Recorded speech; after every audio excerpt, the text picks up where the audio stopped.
অর্জুন দীপার জন্য সোনার উপর আয়োজন। হ্যালো ভিউয়ার্স, অনুরাগের সহ আগামী পর্বে আপনারা এটাই দেখতে চলেছেন। সোনারূপা তাদের মা অর্থাৎ অর্জুন দীপার বিয়ের আয়োজন বাবদ যা কিছু করা দরকার তাই করেছে। দিদিভাই এমনকি শেফালি হেল্প করুক এমন কথা বলল। কাকিয়া রূপা বলে, আমার মায়ের সবচেয়ে প্রিয় হলো সোনা রূপা আর ফুল। এরপর অর্জুন এলে দীপাকে নিয়ে নামিয়ে পাশাপাশি দাঁড়িয়ে দেয়া হয়। তাদের অজান্তেই সোনারূপা দীপা আর প্রবীরের অভিভাবক হিসাবে ফুল ছিটিয়ে তাদের বরণ করে। লাবণ্য সেনগুপ্ত বলে, আজ তোমাদের দুই গার্জেন তোমাদের আইবুড়ো ভাত খাওয়ানোর প্ল্যান করেছে, যেখানে তা নিজেরাই সব করেছে, মানে আমাদের বড়দের কিছুই করতে দেয়নি।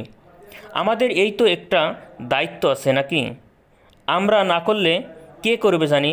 যদি এমনটা হয় তাহলে কেমন লাগবে তোমাদেরকে কমেন্ট করে জানিয়ে দাও তোমাদের মতামত। আর হ্যাঁ, তোমরা যদি আমার চ্যানেলে নতুন হয়ে থাকো অবশ্যই আমার বিডি স্টার বিনোদন চ্যানেলটি সাবস্ক্রাইব করতে ভুলবে না কিন্তু। ধন্যবাদ।